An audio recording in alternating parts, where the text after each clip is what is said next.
So you want to make sure that you're not skipping on the enjoyable, rewarding outcome, because otherwise it's not going to work. Welcome to a new season of Leadership Live podcast, where talented people become extraordinary leaders. I'm Daphna Horowitz, and I'm here to help you cut through the noise and talk about real leadership issues. Down to earth, solid, caring and confident leadership. No theory, no pie in the sky, no frills or fluff. Because this is what the world needs most right now. For you to lead with confidence, clarity and impact so that you can build a business that builds people, grows profit and makes a difference. Today, I'm excited to host Erin Kendall Braun on our podcast today. And we are going to be speaking about one of my favorite topics, Kendall, and that is about habits. And we have Kendall, who's an absolute expert on habits. She's done the research, she's got the science behind it, and I'm really looking forward to the conversation that we're going to have. And where we're going to start is actually with a story that Kendall will share with us about her experience of writing her dissertation and going through some really, really tough challenges in that time. And I'm not going to tell your story, Kendall, so welcome and please take us to that moment or that time when you were facing your big dissertation, big challenges. Well, first off, Daphna, thank you so much for having me. So as you've alluded to, back in 2018, I wrote my dissertation. Like everybody who writes a dissertation, it was not the highest point of self-care in my life. But I think one thing that differentiates my experience is that while I was writing my dissertation, I got sick. But I just decided to keep working kind of because it was culturally expected. I actually had someone, my advisor, tell me, it's okay when you're done, you can sleep for 3 weeks. But isn't that the common thing, is that put your head down, work, and you'll sleep later, Yeah. Or the saying, I'll sleep when I'm dead, Yeah, and I've actually, yeah, oh yeah. And I think really telling to the culture is I didn't even question it. At no point did I think like, oh, I should stop. Or no point was like, oh, I'm not going to get this done. It's just like, all right, here's where we're at and you're not feeling great. Right. And it turns out that I had mono. So in the time of, most people when they get mono, they sleep for 20 hours a day. But instead what I was doing was sleeping for 4 hours a night and getting by on coffee and chocolate. And I don't even really like chocolate. And I actually just want to pause there for a moment, because I think many people listening will be able to relate to this, because as high achieving people who are working on whatever it is that you're working on, whether it's a dissertation or a project at work or running a business or getting a business off the ground or meeting targets, we just tend to ignore. We go into denial. And I know that I've done this as well. Oh, yeah. We go into denial about the little signals that start showing us something's not quite right, something's not right. Listen to your body, listen. And we go, no, of course we can do this. Motor on ahead. And I've seen this. Even now I still do this, and I've had a pretty big wake up call on it. Yeah. But basically what happened is because I was taking such poor care of myself while I had mono, it turned into something called chronic recurrent mono, which means that basically I had waves of mono that lasted for 16 months. Wow. During that time, it actually turned into something that, for reasons unclear, my own immune system decided to attack my own nervous system. So I really had difficulties walking. I still have like lingering neurological issues. My hands don't always work particularly well. And you get this in periods, all of a sudden something will stop working. Yeah, well, when I had mono, it was basically I'd get like a big surge of mono, and then all the neurological symptoms would like flare up. And then I would like over a course of a couple months, I'd start to get better. And I'd be like right on the cusp of feeling kind of okay again. And I'd get hit with mono again, in which case all the neurological symptoms would flare up. But still to this day, I have a whole bunch of neuropathy, and my fine motor coordination is not great. And my balance is pretty terrible. So I don't have to wear heels anymore. And I love how you say that. I don't have to wear heels anymore. Nope, doctor said. Even if you want me to, I will not. Hold on, Kendall. So I want to actually go back for a moment, because you were in the middle of writing the dissertation. That's a huge thing. I mean, I know you were doing your PhD dissertation dissertation. I did a master's dissertation, and I know it took it out of me. I was also putting in all-nighters, 3-4 a.m. nights just to get it done. So I can only imagine.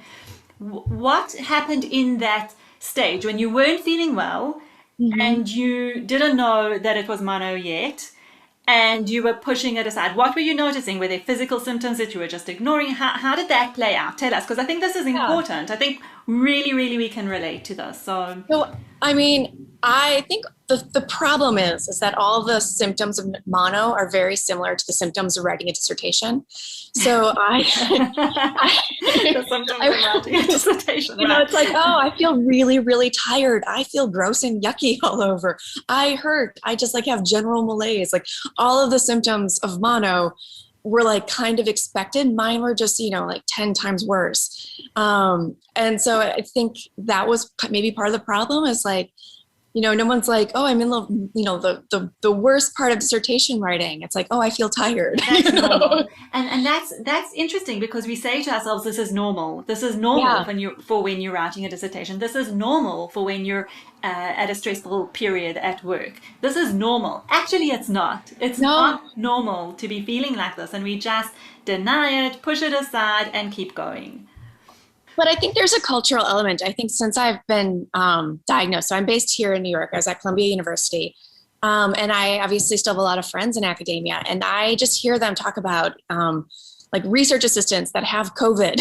And they're like, no, I can work from home. It's fine. Or like, how many days do we get sick? And like, you're basically just like working in pajamas as opposed to working in like, regular clothes. And, you're still doing all the emails and writing things. And it's like, I remember I have a friend and she was like, I'm so glad I'm sick. Like I can just sit and work all day. Oh my gosh. I know. That's the mindset, right? It's just this cultural mindset. Yeah. Ridiculous. How do you change this? Oh my gosh. Wow. Okay. So let's go back to your story. So you were going with all these different symptoms, getting these tests, and carry on from there. So basically, long story short is that I have some long-term neurological damage, plus basically what the equivalent is of long-haul mono. I have long-haul COVID. I have long-haul mono. And it was really, really difficult because I, and I'm using air quotes here, but feeling better. I was supposedly better, but still like miserable and barely functional. And I really found that after like talking to all of the doctors and all the specialists, all of whom agreed something I was like not great and something was wrong. It turned out that there was like no single thing that cured it. And instead, what I'm finding is that basically having like the world's healthiest life habits, like all those things we all know we should be doing, I really, really need to do them. And if I don't, I like physically hurt all over.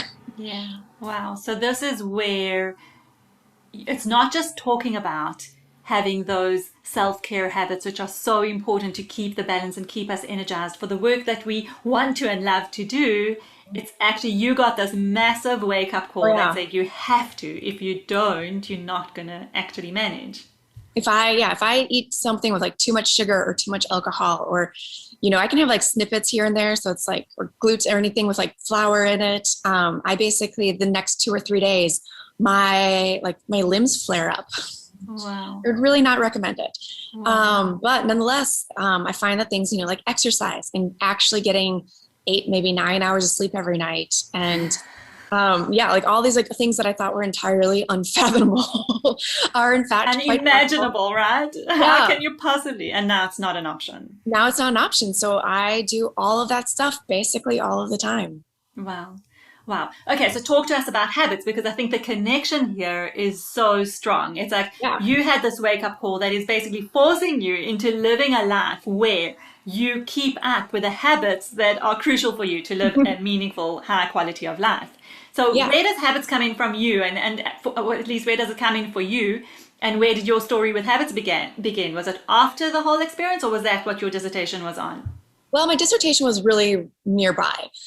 So my general areas of research that I study were things like learning, memory, and decision making. Okay. And right next door, kind of like squished in between, I would say like learning and decision making is habits. And so it's nothing that I studied maybe explicitly. It wasn't really my forte, but it was very relevant and very intertwined with all of the things that I did study. For sure, for sure. Okay, so tell us about habits. What do you want to know? Well, to start with the science, I want to hear about the science. Well, I think one thing that's kind of interesting to think about, just as far as what is a habit, is just try to define it. And I think the way that we use the term kind of just colloquially is, it's just something I do every day, usually, or something I do all the time. Or sometimes I think it's even now used like aspirationally, things I wish I did. True. Like exercise every day. I'm like working on a habit. So X, Y, Z. But from a scientific point of view, a habit is something that you start off doing because it gets you an outcome that you want. Okay. But it really becomes a habit when you'll keep doing it, even if the outcome is no longer there. So one of the ways that they classically studied habits is using animals. And the way that they would do it is they would, for example, get an animal to do something like press a lever. And every time it pressed a lever, it would get a treat, like a snack or something. And after a while, or usually there'd be like a cue, like a light would go on, and they'd be like, all right, you can now push the lever. Then the mouse would get a snack. Then what would happen is you do this over and over and over and over. And at some point you could give the cue, the rodent would press the lever and the snack wouldn't show up. And you think, okay, the rat should stop doing this now. But in fact, what happens is that rat will keep, or the mouse or whomever, will just keep doing that action over and over and over, despite the fact that there's no longer a reward associated with it.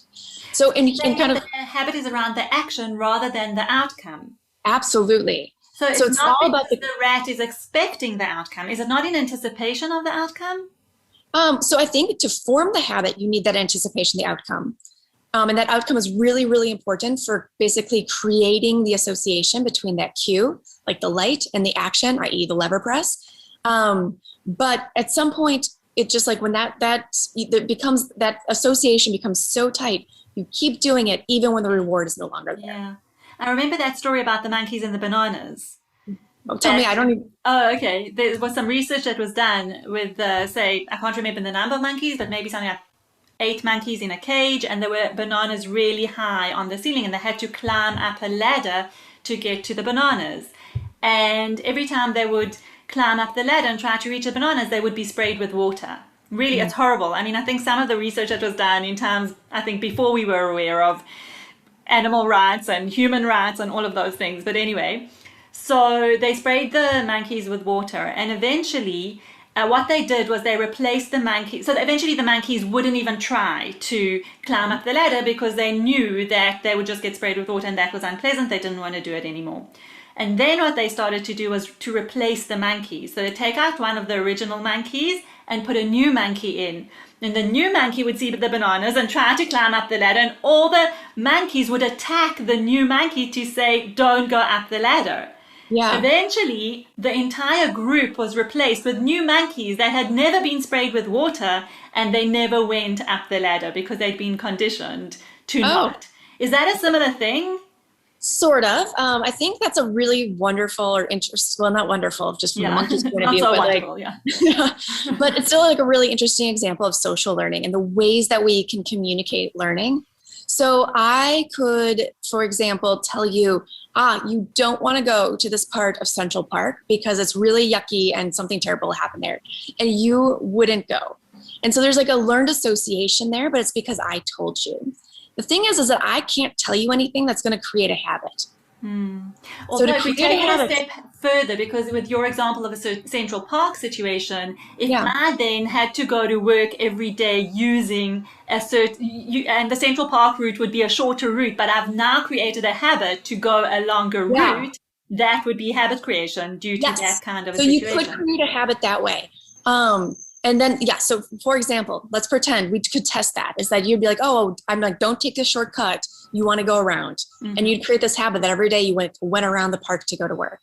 I could then tell you, they fixed the problem in the middle of Central Park. But if you still took the long route, then we would know that had become a habit. Yes. Okay. I love that. That's very interesting. That's very interesting, because what you are telling us is that we're disassociating it from the outcome that was originally there. Okay. That's interesting. So I think like the easy classic example that I usually use with people, it's like we've all had that experience where you come into your apartment and it's dark, right? And so you just immediately reach for the light switch and the light turns on. So now we have a cue, dark apartment, action, reach your light switch, outcome, light apartment, right? These are all really, really good things.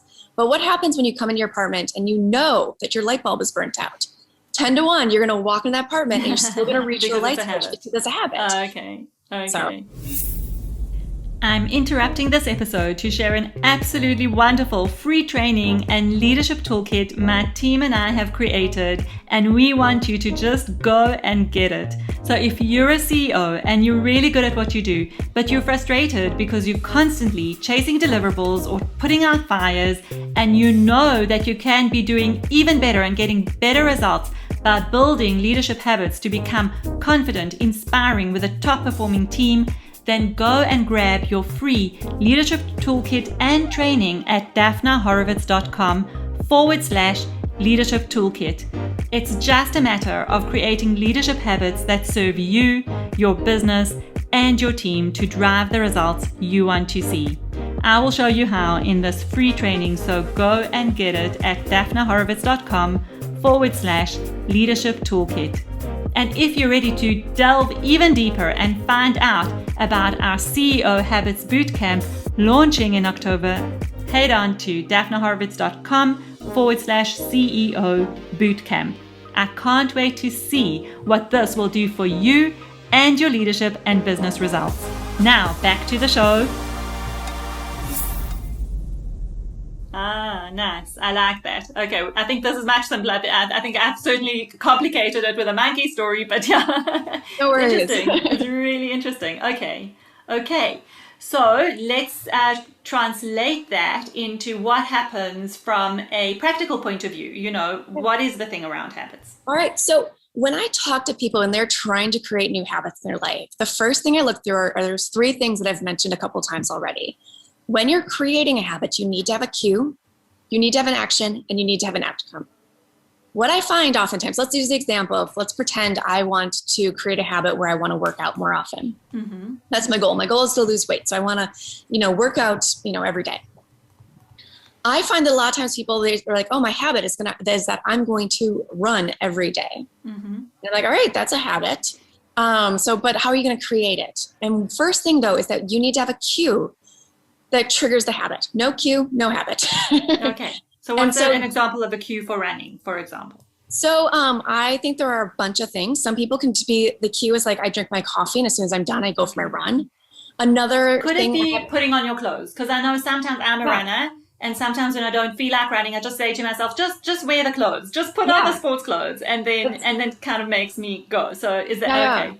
So that could be great, as long as you have something that cues you to put on the clothes. Exactly, that's what I was going to ask you. What's going to cue me to put on my clothes? Usually it's feeling really guilty. Yeah, so one thing that I had a roommate for a summer program I went to, and she, on mornings that she was going to work out, she slept in her workout clothes. And that was her cue, and it was actually it was beautiful to watch from the comfort of my bed. Where she... I love that. Yeah. She would she'd be sleeping in her workout clothes, and then she'd have her shoes with her socks, right where her feet were going to land when she got out of bed. Her water bottle, the keys, the wallet, the cell phone were right there. So that when she was going to get up on mornings, when she was going to work out, she basically swung down her feet, and it was harder to not put on her shoes than it was to put on her shoes. She'd go to the bathroom and she'd go. And so there was this cue. And the thing is that the important thing about a cue is that you never get to stop to say oh, am I going to work out today? It's no, I see the cue. I know I'm going to go. Yeah. So on days when she wasn't going to work out, she just wore regular pajamas. She didn't put out the shoes and whatnot. Because the thing is that to really form a habit, you have to do the action every single time you see the cue. So, you can't have a cue the front door, because there's a lot of times I go out the front door. That's not the cue. You can have some conditionalizing. So it can be front door plus it's dark in my apartment. Obviously that's a good cue. But you have to, I think people oftentimes ignore that cue that says, it can even be something as simple as a special alarm that goes off on your phone. Mm-hmm. This is the one sound that I know. An alarm clock. Yeah. Or choosing a specific sound or a specific song to put on and say, Okay. But basically, you have to figure out what you want to do and have something that triggers you to do it. And I'm almost picturing this roommate of yours, if she comes out of her bed and her legs feel her sports shoes as she touches the floor, that's a cue, that feeling of, oh, they're my sports shoes, I'm putting them on, Yep. Yeah. Yep. And also she's already dressed. Yeah, she's already dressed. Brilliant. Exactly. Yeah, brilliant. I have done that on occasion, on a cold morning when I've had to get up to run. Yeah. So then the next part obviously is the action that you want to take. And here, the action, I think there's two things that I usually like to mention. The first is thinking about the barriers between you and the action. So for example, personally, when working out, I had an epiphany about 5 years ago that I wasn't working out. There's like these fancy workout classes I was going to, and I actually really loved the classes. And I thought they were great and I had fun and it was all good. However, I found that I really, really struggled to go. And the reason when I like paused and really examined the situation was not because I didn't like the class. It's because I really hated putting on a sports bra. It was right. So I was getting hung up on the sports bra putting on. Right. Even though I really, really wanted to do the exercise. And that's a really dumb reason to not exercise. Right. And so I came to this epiphany, and for a while I was like, oh, just get over yourself. And when I decided that wasn't going to happen, I was like, all right, henceforth, I only do exercise that does not involve sports bra. I have become a much better exerciser since. I can so relate, because this takes me to my saxophone playing. And with the saxophone, you have to, after you use it, you clean it and you break it apart and whatever. And then putting it together is a huge barrier it's such a silly thing because it literally takes 1 minute. But putting it together so I kept a few parts together. So all I had to do was click the one thing in, and that made it so much easier to play. Yeah, exactly. And it sounds, I think people really, really underestimate this, in that there's all these habits, but we don't look at why we're not doing them. And sometimes, I have a friend who had like time management, scheduling issues. And it's because she aspired to be a paper planner person, but never had the paper planner with her. Right. Sure, and it's like, that's a really silly barrier. Yes, or speaking to another woman. And she was talking with a client, and she was all about trying to get a habit around meditation. Oh, and it turns out I need one of those. the client, though, had this really beautiful epiphany that she wasn't meditating because her apartment was cold. Oh. And so it's like, oh. I love that. Because you're introducing here actually looking a little bit more deeply at the barriers, because it's not always what it seems. And if I'm hearing you correctly, that's what you say. It's not always the barrier that you think it is. Oftentimes, I think it's not. Usually it's not. But I think, yes, okay, I think really taking a close examination, I think, especially over time. And for me, it was like, for the sports bra example, I just remember I'd be like sitting there in my bed, like looking at my closet, being like, let's go get dressed. and sit there for 10 minutes. Then all of a sudden it's like, too long, can't go to class. Yeah. Well, missed it. That's dumb. Know. The brain plays these tricks on us. Yeah. So that's one thing, is to like look that way. I think also sometimes, I used the example earlier about like, imagine if I wanted to run. I have to be really honest. My soul is not a runner's soul. It's just like not a pleasant activity. I don't like it. I see no value. Like the only reason to run is to catch a bus. And so maybe an airplane. But like, I think if you stop and pause for a moment, be like, well, why really do I want to create this habit? Sometimes I think we're a bit lazy in choosing and like making the connection between what our goals are and like what habits we want to take on. And so, for example, I personally ended up taking the habit of biking home from my lab to go back to my apartment in Brooklyn. Yeah. And it was like an hour-long bike ride. I was wearing my regular clothes. I'd throw them in the wash immediately thereafter. It was fine. But instead, it was just like an activity that I found really enjoyable at the end of the day. So it was actually something that very quickly I just started looking forward to in and of itself, and just became a much more pleasant way to commute. And then on days when it was like snowing out and I couldn't actually, go on my bike ride, I was disappointed, right? So it actually pushed into that space where I was disappointed and upset when I couldn't do the habit, which I think is what we're all aspiring to with the aspirational habits. So anyways, I usually... having a strong reason why you want to do it, link it with something that you really enjoy. Yeah. And understand the real barriers, understand what's really holding you back. Because if you understand that and you can tweak that or change it, then you could probably change the way you approach the habit as well. Yeah. So sometimes like, like people are like, oh, I wish I meditated more. And it's like, maybe you can think about like the whole standing activity meditation, like while washing your dishes, that can be a meditation also. You don't have to be sitting on your uncomfortable cold floor for, 20 minutes for that to count. And exactly. I love that because I speak about this a lot, but I've discovered the mindful moment technique where you can take a moment, like literally a minute at different parts of your day, and wherever you're at and whatever you're doing, just being very present in that moment for 1 minute shows that it can have significant impact on your presence, focus, and stress levels, that you don't have to do it in the way that we picture it. I think that's and that is something I speak about often. Yeah. Okay, cool. So then the third part, so we've had our cue, make sure we have a good cue.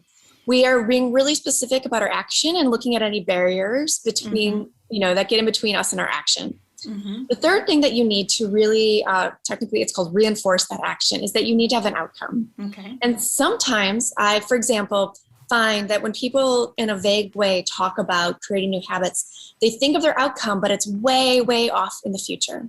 So if we just pause for a moment and look at the light bulb example, if you think about it, the cue, the dark apartment, the action, and the outcome are all really squished in time close together, probably within seconds. And our brains are really, really, really well designed or well equipped to learn a habit in that little tiny space of time, right? It's like cue, action, outcome, done. Taking a cue, but if you think about the weight loss example, saying, oh, I'm going to run every day so I can lose weight. Unfortunately, the outcome that you're looking for is most likely like 4 months down the road, which means that you are going to have to cue outcome, cue outcome, cue outcome, cue outcome for 4 months straight before you start to reinforce that, even begin to reinforce that. And that means that it's not going to become a habit that way. So when I talk to people about developing new habits, one of the things that I always make sure is that you have a rewarding outcome that is built into the activity itself or like really closely intertwined. So that the cue, the action, outcome basically happen back to back to back. So in my case of biking home, I found biking home to be way more pleasant than taking a sweaty, gross, subway packed during rush hour. It was just way nicer. So that was just rewarding in of itself, which is a nice way. It was just beautiful ride. I biked up and over the Brooklyn Bridge. It was just gorgeous, as opposed to getting stuck underneath the East River. So I can relate to that as well, because I think, we've discussed this as well, that I've written this book called Weekly Habits for Extraordinary Leaders. And it really is about, for me, the concept of turning leadership into a habit. So it's not something that is, a theoretical construct that's up there, some ideal to aspire to. It's actually something that's accessible to all of us. And shifting our behaviors, shifting our thinking, and turning it into a habit using practical, applicable things to do to turn it into a habit, we can actually practice leadership and become leaders, own our leadership. And the way I split it, which is very similar to your cue, action, outcome, and I want to touch on the reward part because I have that exact thing. I've got a four-step thing. One is start small, so make it small and simple and easy. 2 is link it to something, which is that cue I think that you're talking about. And then the tracking it for me is, so that's number 3 is track it, because it's linked to action, and track your action, which for me is really rewarding. So if I'm running and I'm building up my miles, or I'm seeing that I'm improving my pace or having a better run, that's a reward for me. And then my 4th step is actually sometimes an actual tangible reward. So when I go running on a hot summer's day, to come home and have an ice cream is my reward. So, it can be an intangible reward like tracking and seeing progress, which can be very rewarding for our brain. We get a dopamine hit with that. Or it can be an actual physical reward. Have an ice cream, the joy of fresh air when you're cycling home from, or whatever it is, can be. Oh, yeah. I think there are so many ways to integrate it. So I was speaking to a woman, and she, those novels that you don't want to admit that you really like. She basically, while she was doing it was either exercise bike or treadmilling. It was the only time she let herself listen to these page-turnery type novels. So she'd she'd be at the end, and 20 minutes is up. She'd always stop it she wouldn't let her self listen, but now she like wants to find out what happens next. And so that was like this rewarding thing that was built in. Like, I do that with my running as well. If I'm into a good book and it's an audio book, I never listen outside of the running time. So then I'm eager. But then, Kendall, I finish the book and I have to go searching for a new one that's going to excite me as much. Yeah, but I think there's lots of ways with all the things that we're all trying to do. So I think so a question for, did you want to add something? Okay. So I think one really important thing is that you want to make sure that you have the cue, you have your action, and then you have that reward though, has to be like really deeply intertwined, because the whole point of like to create a habit is to create an association between the cue and the action. And the reward is what's going to essentially cement that in. Okay. So you want to make sure that you're not skipping on the enjoyable, rewarding outcome, because otherwise it's not going to work. Yeah, and that makes perfect sense. I mean, and I think maybe that's part of the conditioning, which is fantastic, because that's exactly my next question to you, is that I speak about kind of the 1-4-21 principle, which is 1 is take that action. Just take that action, get started, and everything we've been speaking about, how to support yourself to get started. Then you've got the 4, which for me is after you repeat it 4 times, and I know that I've read this somewhere, that after you repeat something 4 times, you've started to create some level of consistency that is easier to maintain. And then the 21, which is the adage about if you do something 21 times, it becomes a habit. So from a scientific point of view, is that true? Like, what do you have to say to that? Well, I think it really depends on, like, the length of time it takes to create a habit really varies on the habit you're trying to create. So my kind of go-to example is that I assure you it does not take 21 days to develop a cocaine habit. Okay. Because there's a lot of well, maybe there's physiological stuff that's going on there as well, right? But even so, there's habits that I think take a lot longer to create, and there's habits that take a lot less time to create. And I think it depends on a whole bunch of different factors, like motivation. You can think about like the hurdles to create, like the number of barriers between you and the action. The more there are, the longer there are, the more difficult it becomes. The size of the reward can like really vary. So I think there's actually a lot of factors that make it hard to predict how long it's going to take to make a habit a habit. Okay. And also that you can make something a habit and then you do fall off the wagon at some point. Often you can run and then get sick and then you... That's that, it takes time to build up again. But I think you, especially the 1 and the 4 aspect, there's something really important there in that if you're creating the association between running, I'm going to pause and say there's like kind of 2 aspects I want to talk about here.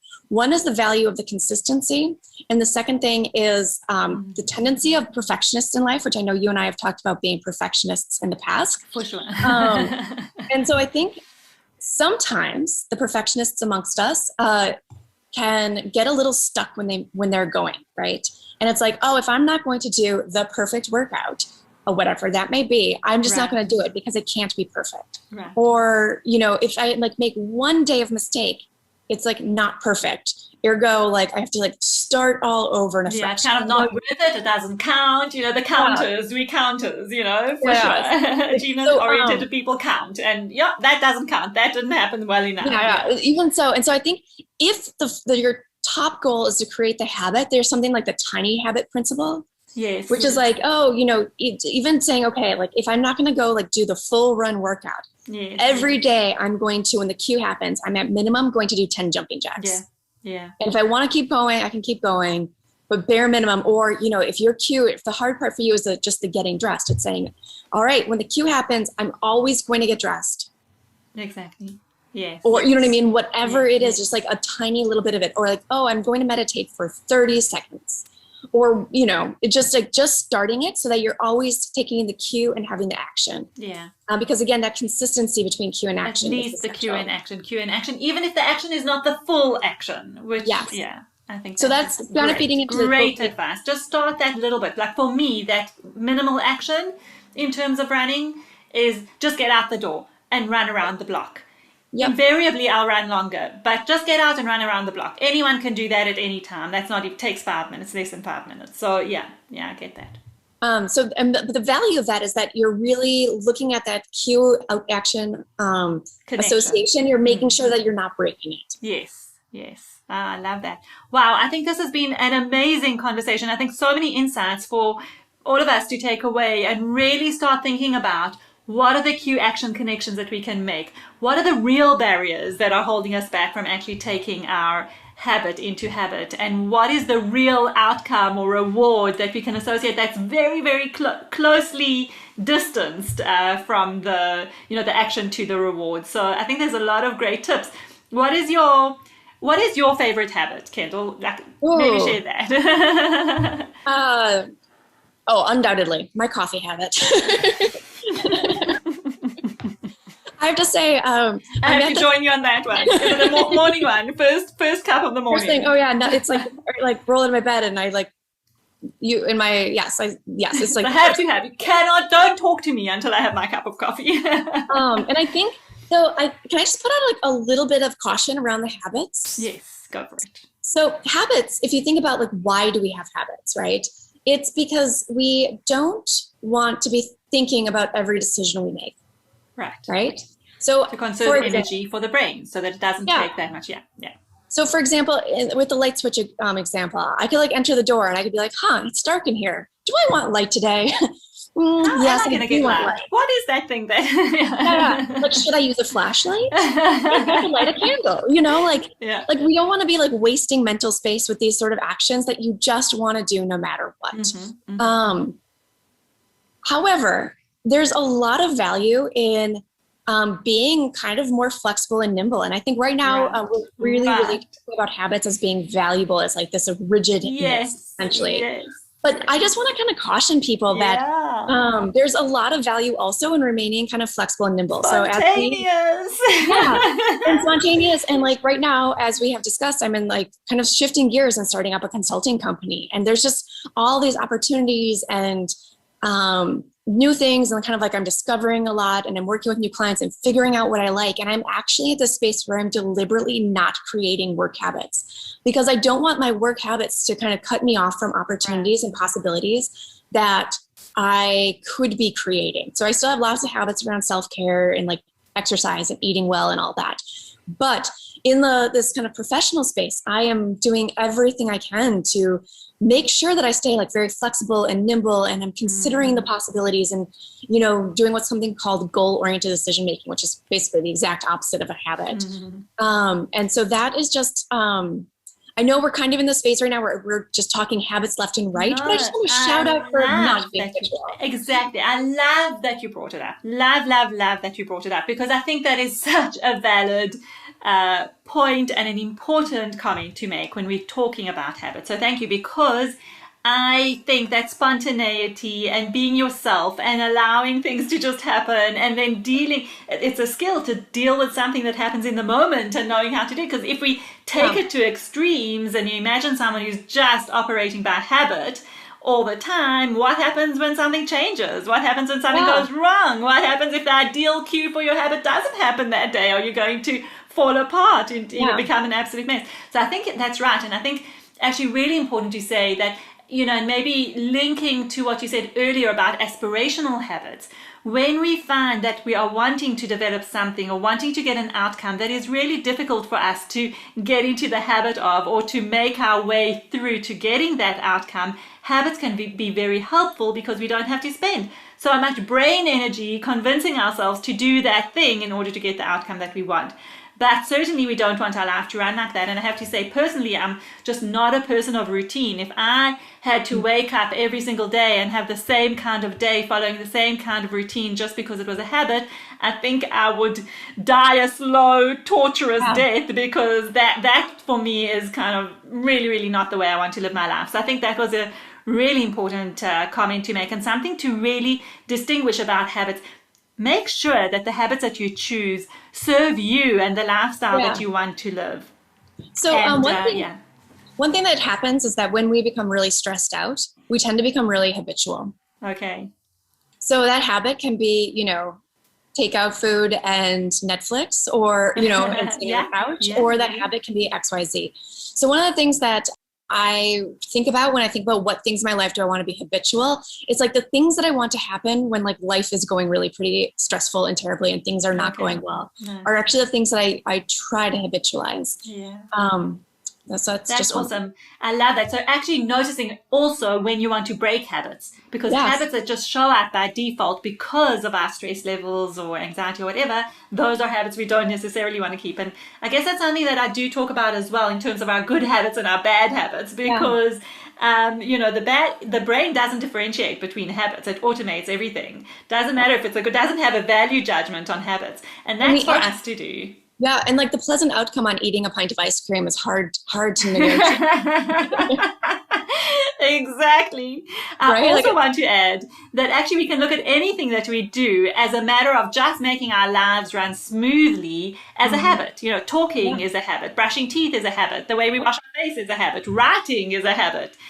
Anything that we do is that we can look at as a habit, and those are the things that really help us. Like you said, we don't want to have to think of all the options when we switch on. No, and I think most of the habits, like the good habits in our life, are things that we don't think of, and that's like the whole point, you know. That's the power. I don't think about putting in my contacts in the morning. Yeah, exactly. Driving, we don't think about all the actions we have to. Yeah. There's so many.